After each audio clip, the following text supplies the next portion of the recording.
утро! С вами «Агробизнес», в студии Роза Хузина.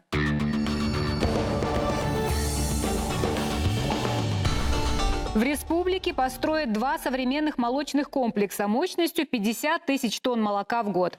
Уфимский селекционно-гибридный центр начал экспортировать продукцию в Казахстан. В Башкирии на маслозаводе в Кумертау заработал новый сушильный комплекс. И студентка Уфимского вуза придумала новый рецепт козьего сыра, который уже полюбился гурманам. Обо всем этом подробнее расскажем я и мои коллеги прямо сейчас.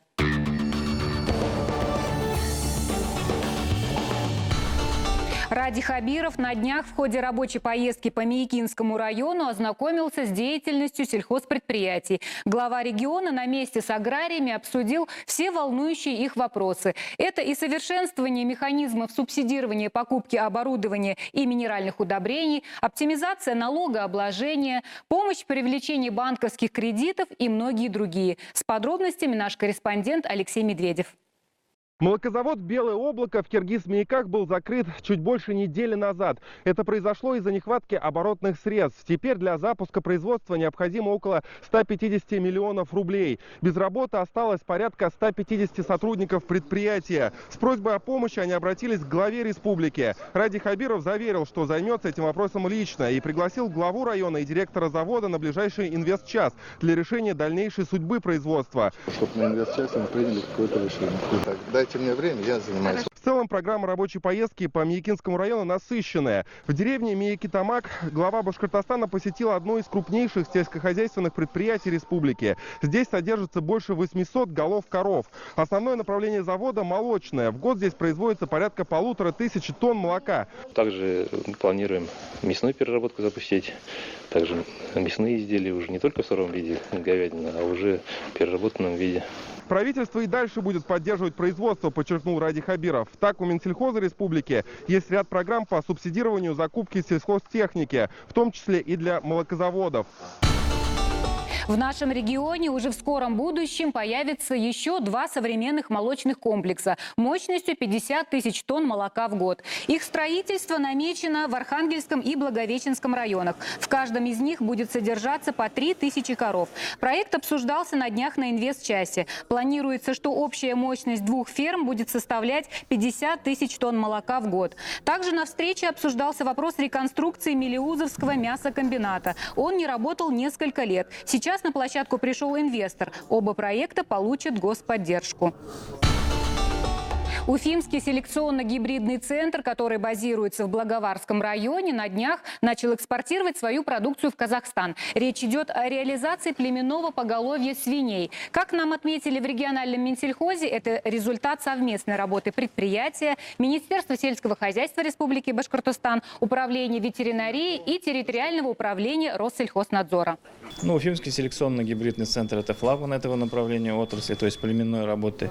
Их продукция, это племенное поголовье свиней, пользуется популярностью и в России, а сейчас уже за рубежом. Поэтому с 2018 года они уже поставляют свою продукцию в Киргизию. Там было в 2019 году, например, ими было поставлено около 25 тысяч тонн в живом весе свиней, это племенного поголовья, на сумму более 50 тысяч долларов США. А в конце 2019 года прошли переговоры с предприятиями, как уже говорилось, Казахстана. А в начале этого текущего года уже была произведена первая поставка продукции Уфимского селекционно-гибридного центра в Казахстан. За год всего запланировано поставить продукции, то есть свиней, на сумму почти $500 000 США. Также хочу отметить, что в Республике Башкортостан меняется структура экспорта продукции АПК. Если раньше это был сырьевой экспорт, то сейчас уже это переработка продукции с добавленной стоимостью. Большую долю занимает растительные масла, но также появился в структуре и такой пункт, как племенное поголовье. Но это тоже очень положительный факт. В Шаранском районе специалисты по сельскому хозяйству провели замеры почвы. Делается это для того, чтобы следить за состоянием озимых культур, так как в этом году зима выдалась особенно теплой. Результаты проведенных обследований показали, что посеянные пшеница и рожь находятся в удовлетворительном состоянии. А в Уфе на днях пойманную на улице рысь выпустили на свободу. Напомню, дикий зверь забежал во двор одной из столичных многоэтажек. Хозяин этой машины очень бы удивился, обнаружив под ней не обычного котенка, а большую дикую кошку. Рысь увидели во дворе по улице Зорге. Испуганные жители сразу вызвали спасателей. Ловили животное сеткой. Зверь хоть и дикий, но оказался на удивление спокойным. Это отметили и сотрудники Минэкологии, которые, как и положено в таких случаях, приготовили ружье со снотворным. Но не понадобилось. Давай, я сам, отпустите. Дикие животные все чаще выходят к людям. Поближе к человеку решили стать и лисы. В Уфе сразу несколько рыжих плутовок были замечены на территории одного из отелей. Очевидцев хищницы, похоже, не напугали. Животные вели себя довольно дружелюбно. А вот в Аскинском районе, в селе Кашкино, лиса забралась прямо во двор. Хищницу заметили на крыше сарая. Вполне вероятно, что дикий зверь покушался на домашних животных. Ну а на улице Уфы рысь прибежала, скорее всего, из лесного массива рядом, со стороны реки. Возможно, животное долгое время не ела, из-за этого пришла в поисках пищи в город. В клетке животное продержали совсем недолго. Рысь проверили ветеринары, определили, что она здорова и ей примерно 3 года. После чего большую кошку отвезли в Иглинский район и выпустили на волю. Гуляй. На маслозаводе в Кумертау заработал новый сушильный комплекс. Современное оборудование увеличит переработку подсолнечника, что даст башкирскому заводу конкурентное преимущество. За процессом наблюдала наш корреспондент Гульнас Нураева. Многометровая конвейерная лента доставляет семена подсолнуха на новую сушилку. В 2019-м на заводе в Кумертау провели реконструкцию сушильно-очистительного комплекса. После сушки и очистки подсолнечник формируется по партиям. Есть семена масличные, гибридных сортов. Также наши местные реанимированные. Первую сушилку установили в сентябре, а уже к началу зимы смонтировали вторую установку. Учитывая, что чаще всего сырье на элеватор поступает прямо с полей, то есть с высокой степенью влажности и сорности, новое оборудование призвано увеличить приемку подсолнечника, а значит ускорить сам процесс уборки с полей. Увеличили сушильную мощность с 20 тонн в час до 50 каждой сушилки. То есть в сутки до 2400 тонн подсолнечника новые сушилки могут перерабатывать. Общая стоимость проекта по техническому перевооружению комплекса составила более 300 миллионов рублей. Это стало возможным благодаря беспроцентному займу для моногородов. Маслоэкстракционный завод в поселке Маячный близ Кумертау заработал в 2016 году на базе старого элеватора. Сегодня завод производит порядка 400 килограммов масла каждую минуту. При переработке 1400 тонн подсолнечника. Масло прессовое является первоначальным продуктом отжима. То есть это самое первое масло, которое отбирается с подсолнечника. Оно имеет свои положительные качества, то есть оно очень полезное.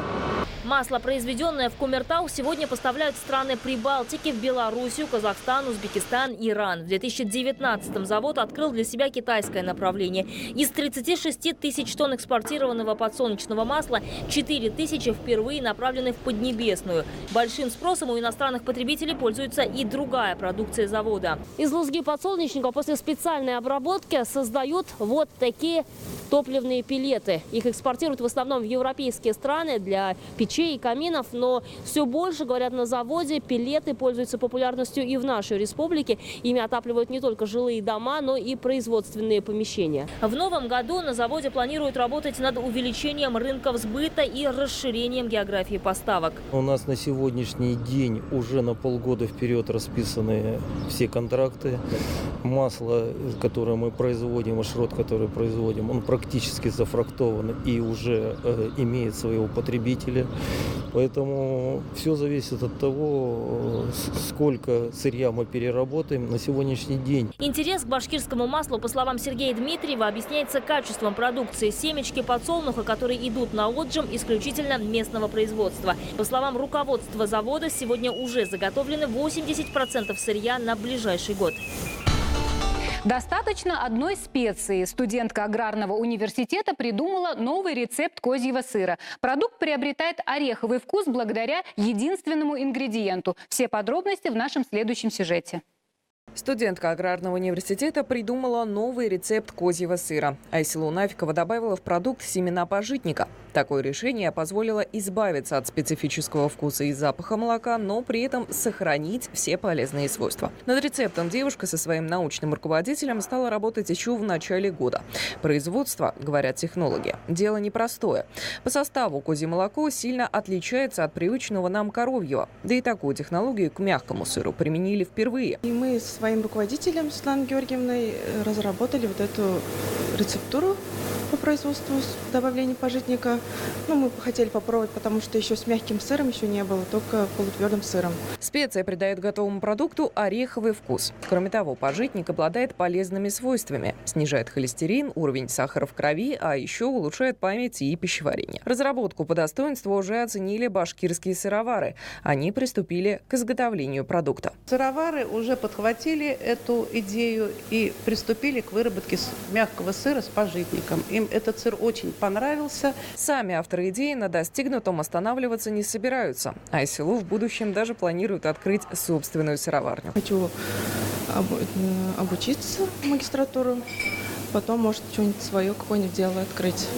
Производство сыров. Кстати, это не единственная разработка факультета пищевых технологий. В списке йогурт из кобыльего молока и диетический чак-чак с толканом и пчелиной пыльцой. А еще в аграрном научились сублимировать кумыс. Интерес к напитку в виде порошка проявили даже Америка и Арабские Эмираты. Новые перспективы открывает перед башкирскими технологами и козий сыр с пажитником. На сегодня это все. С вами была Роза Хузина и программа «Агробизнес». Увидимся ровно через неделю в это же время на нашем телеканале. До свидания.